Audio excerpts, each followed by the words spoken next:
Pleasant day to all my students in language, culture, and society. Today, we'll have our session via online, so please watch this pre-recorded lesson. The following learning outcomes are: define and differentiate linguistic terms in social linguistics, such as language versus dialect, contact versus borrowing, etc. Discuss how language affects aspects of society and vice versa, such as gender, social class, ethnicity, power, etc. And finally, you are expected to recognize the role of research in social linguistics. Let's formally begin differentiating language versus dialect. Language versus dialect. Language and dialect are two related but distinct concepts in the study of human communication. The word language is more general, mas broad siya, while the word dialect is used to refer specifically to a particular variant of one language. Moreover, a language includes the written form of communication, while the word dialect is often used specifically to refer only to a spoken variety of a language. Okay? Magkaiba po. No? Two related, pero they're related but at the same time, distinct po ang bawat isa sa kanila. Okay? Most especially yung paggamit po nito. They refer to different levels of linguistic variation and classification. Okay? We are referring here language and dialect. Just to reiterate. Language is a complex and systematic system of communication used by a particular group of people or community, which we mentioned already when we had our first discussion in language, culture, and society. It typically encompasses a wide range of linguistic features, including vocabulary, grammar, pronunciation, and writing systems. In addition, a language often serves as a marker of cultural identity at associated din ito sa isang specific geographic region or community. Language or languages are usually mutually intelligible, meaning ang speaker, meaning that speakers of the same language can stand or can understand each other. Okay? Now, dialect can be spoken by smaller or more localized communities within a larger language-speaking population. A dialect is a subset or variant of a language. It represents a specific regional, social, or ethnic variety of a larger language. Dialects may differ from one another in terms of pronunciation, which is evident naman, most especially here in the Philippines, may iba't ibang punto, vocabulary, and grammar, but they are still part of the same linguistic system. Okay? In some cases, no, what is considered a language or dialect is a matter of perception, identity, o kaya naman paminsan, may bahid ng political significance. The distinction between a language and a dialect can sometimes be political or socio-cultural rather than purely linguistic. Now let's proceed with speech community. Speech community is a concept in social linguistics that refers to a group of people who share a common language or dialect, and they interact with one another for the purpose of communication. Okay? A group of people who share rules for conducting, as of course, speaking, understanding, and interpreting at least one variety of a language or dialect. In addition, class, A geographical speech community is a speech community brought together by geographical proximity. Halimbawa na lamang, no, the population of a specific city may share some speech conventions, no po, like for example, yung Boston, no, Boston constitutes a speech community with a particular style of pronunciation, o yung tinatawag nating accent. Okay? So it differs kung anumang geographical location yung ating pinapatungkulan. Okay? Geographical speech community. Speech communities are characterized by several key features. Una, shared language or dialect. Members of the speech community use a common language or dialect for communication, which we mentioned na already.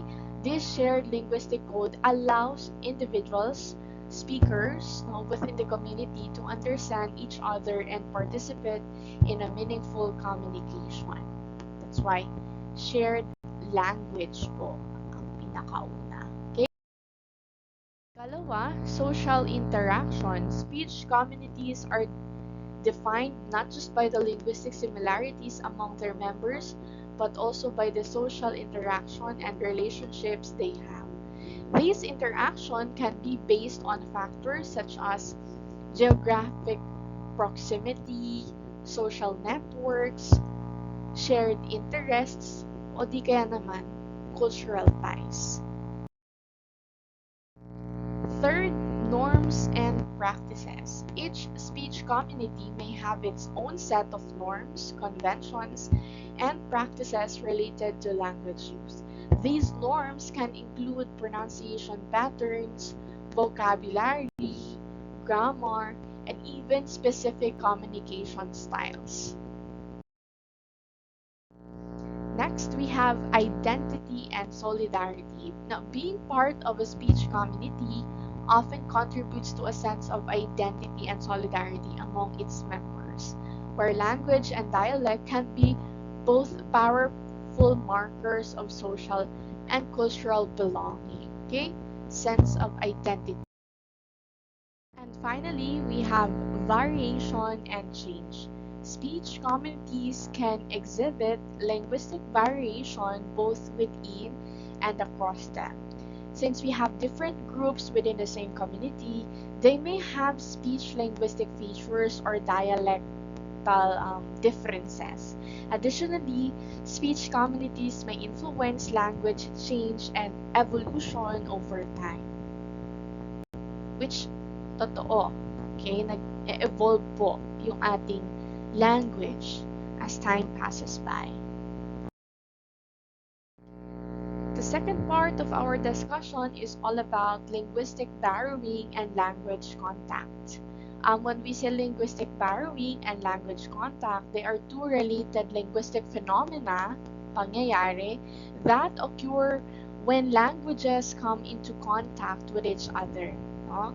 They both lead to the exchange of linguistic elements. Okay? Linguistic borrowing or borrowing words often adapt to the phonological and grammatical rules of the borrowing language. It is also known as lexical borrowing or loan words, where it is the process by which one language takes words or other elements from another language and incorporates them into its own lexicon or structure. Perfect example for this, yung mga hiram na salita natin mula sa mga Kastila at iba pang mga, of course, nag-colonize sa atin. But, of course, yung pinaka-highlight talaga doon, yung panahon ng mga Espanyol. A lot of words ang talagang nahiram natin. Okay?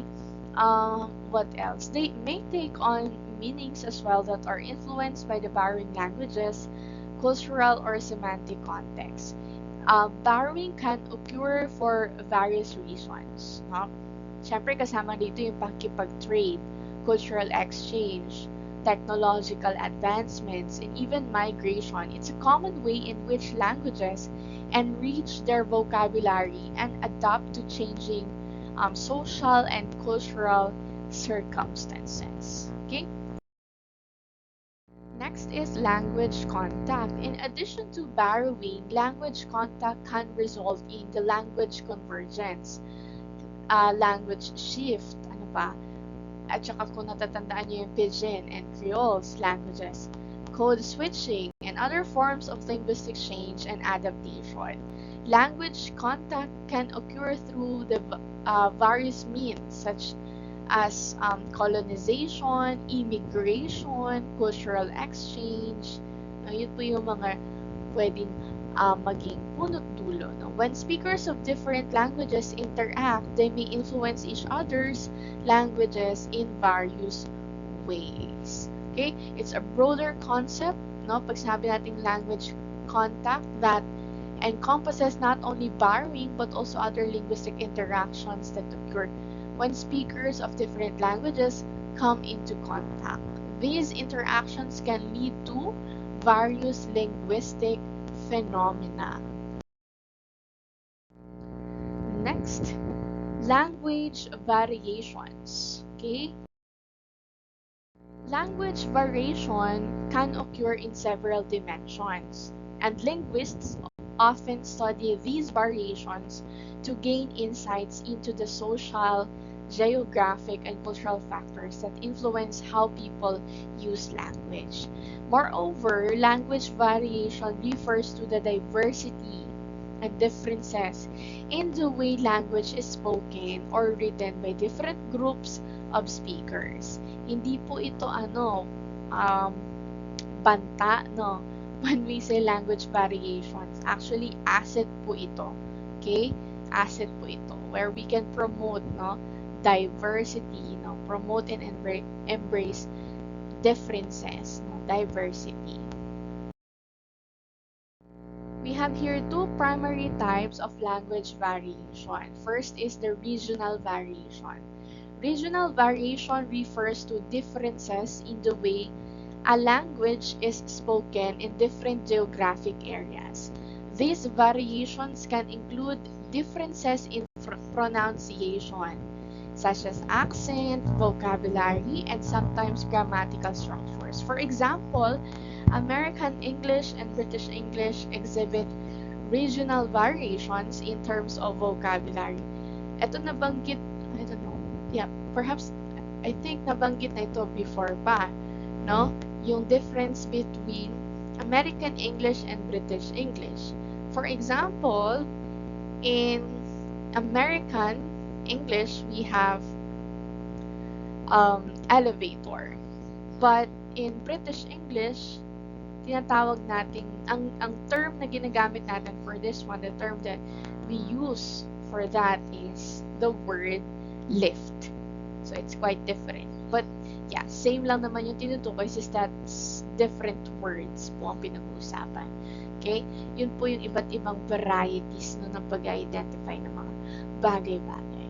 At the same time, pronunciation. For example, the pronunciation of the vowel in caught and caught. It's different, no? Most especially if we're, practicing or, familiarizing the different, the difference between American and British English pronunciations. Next is social variation. Social variation, also known as social linguistic variation, relates to differences in language use associated with social factors such as age, gender, social class, ethnicity, and other socio-cultural variables. For instance, of course, sa panahon ngayon, the way teenagers speak may differ from how the elderly speak, or language use may vary between men and women. Sige, balikan natin dun sa teenagers. May differ from how the elderly speak. We have different ways talaga, unique ways, no? Kung paano express ang sarili. Most especially for differentiating millennials to baby boomers to Gen Z and so on. So, malaki yung agwat o pagkakaiba. But then again, still, we are,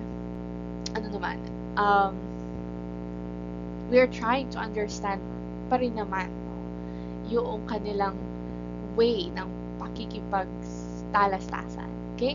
Social variation can manifest in vocabulary choices, speech patterns, and even in the use of specific grammatical forms or features. Now let's proceed with language registers. When we say language registers, these variations in language are characterized by differences in vocabulary, grammar, tone, formality. Now, language registers serve the purpose of adapting one's language to the specific needs and expectations of various communication situations. Okay? Dito na papasok yung pagkakaroon natin ng iba't ibang style, no, ng pakikipag-usap or pakikipag-communicate. Varieties of language that are used in different social, cultural, or situational contexts. Di ba nag-a-adjust tayo? Diyan na rin papasok yung iba't ibang kinds, no, ng communication. Okay? Meron kasi tayong tinatawag na frozen style, yung highest style ng pakikipagtalastasan. Yun talaga yung hindi pwedeng ma-change, hindi pwedeng ma-modify. The second one is formal style, no? Common ang formal style pang siya, linear model, no, of communication, meaning one way lang. Yung third na style na tinutukoy natin dito ay yung casual style. Okay? Casual. Kagaya ng kung paano kayo makipag-usap towards with your friends, closest best friends, or kung sino man. Casual communication among your members, teammates, and such. Okay? And finally, yung ika-apat na style ay yung tinatawag nating intimate style of communication. Okay? Yun naman, very sensitive yung topic wherein hindi mo ang design was hindi siya basta-basta ma-share sa iba, not unless you have personal connection with that person. Most of the time ang common na kausap is closest family member or perhaps yung closest friends or kung sino man. So that's it. Yun yung apat na estilo na tinutukoy here. Now we have frozen, formal, casual, and intimate style of communication. Okay? Yun po yung mga variations in language. Next, we have common language registers. Ayan, nabanggit ko na ito a while ago. Formal register is used in situations that require a high degree of politeness and respect, such as official documents, academic writing, business communications, or when addressing authority figures. It typically involves the use of more complex vocabulary, precise grammar, and a relatively detached and impersonal tone. Very very formal. Now, very technical at the same time. Okay? A formal register is neither colloquial nor personal and is the register that is mostly used in academic writing. It is a register where strong opinions can be expressed objectively. Okay? Dito na papasok yung assertion. Hindi lang siya basta-basta claim. It does not break any rules then of written grammar and often has a set of rules of what not to do when using this register. Next, we have informal, okay, casual. Okay? The informal register is used in a relaxed, everyday interactions with friends, family, and peers. It is characterized by a more casual tone and may include colloquial language, slang, and conversational shortcuts. Okay? Minsan, tinatawag din itong casual register, itong informal register. It describes speech that is informal or imprecise. This type of speech uses many non-standard grammatical forms such as slang, no? Incomplete sentences, or kaya naman, regional pricing dito na yun. Even yung pag-code switch, pasok dito sa informal register. Diba? Less structured and more spontaneous kasi nga casual. So the topic might, spontaneous lang din. Okay? Next, we have academic register, formal register. This register includes academic language from presentations, reports, and formal announcements.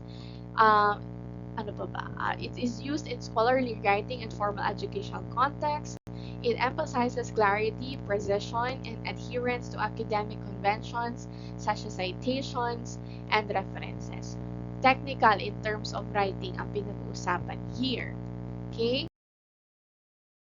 Of course, we have colloquial register. It is similar to informal language but often associated with specific regional or social groups. It may include regional idioms, informal slang, and expressions particular to certain communities. Ano pa ba? The phrase colloquial register is correct. Okay?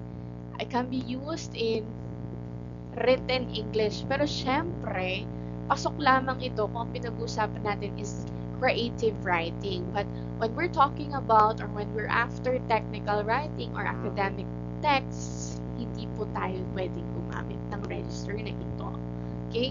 It refers to the informal language used in everyday conversations, including slang and phrases that are, commonly used by a particular group or region. That's it. That concludes yung unang set ng ating lesson. I hope you learned. Ayan. Now, let's proceed. Language shift and language death. When we say language shift and language death, they are related linguistic phenomena that describe the decline and eventual extinction of a language within a community. Okay? They occur for various social, cultural, economic, and historical reasons. Shift, ibig sabihin na modify, nagbago, nagpalit. Pero pag sinabi nating death, language death, nawala, tuluyang nabura, wala nang gumagamit, wala nang nagsasalita, kaya siya tuluyan nang nawala o nakalimutan. Okay, now let's, of course, dig deeper dun sa dalawang concept na meron tayo. Language shift, or also known as language displacement, is a process in which a community or group of speakers gradually stops using their native language in favor of another language. Typically, this involves the adoption of a dominant or socially prestigious language. Kamunti ka na tayo maging ganyan. Buti na lang, sa Philippines, pero buti na lang talagang hindi tayo nagpasway, okay? Language shift is often driven by socio-economic factors, urbanization, migration, or the influence of politically dominant group. As a result, the native language loses speakers, of course, and is used less frequently in daily life. In cases of language shift, a community may become bilingual or multilingual, but the native language becomes less prominent, no? Ibig sabihin, hindi ganoon kakilala, okay? In everyday communication, hindi ganoon ka nagagamit, especially among younger generations. Okay, now let's have language death. It is an advanced stage of language shift where a language ceases to have any native speakers. It is no longer acquired, which I mentioned a while ago, as the mother tongue with children in the community. In situations of language death, the language may continue to exist in written form, archives, or documentation, but it is no longer spoken as a living and evolving language. Nakatala lang, pero wala na talagang gumagamit. Okay? Without native speakers, of course, without our dearest speakers, the one who use the language, kung wala sila, of course, the language's ability to adapt and change naturally diminishes. Mas lalong bababa yung porsyento. O kaya naman, tuluyan na talagang wala ng nasabing lingwahe. Language death represents a significant loss of cultural and linguistic heritage and can lead to the extinction of a unique system of communication. Thank you so much for playing this video. I hope you learned something today. Please do check our Google Classroom. Perhaps naka-assign na at the moment your task and you are expected to present it next meeting. If you have questions, please hesitate. Joke lang. Please don't hesitate. Just let me know your questions. Paki-chat lang sa ating Viber group. Thank you so much and have a great day.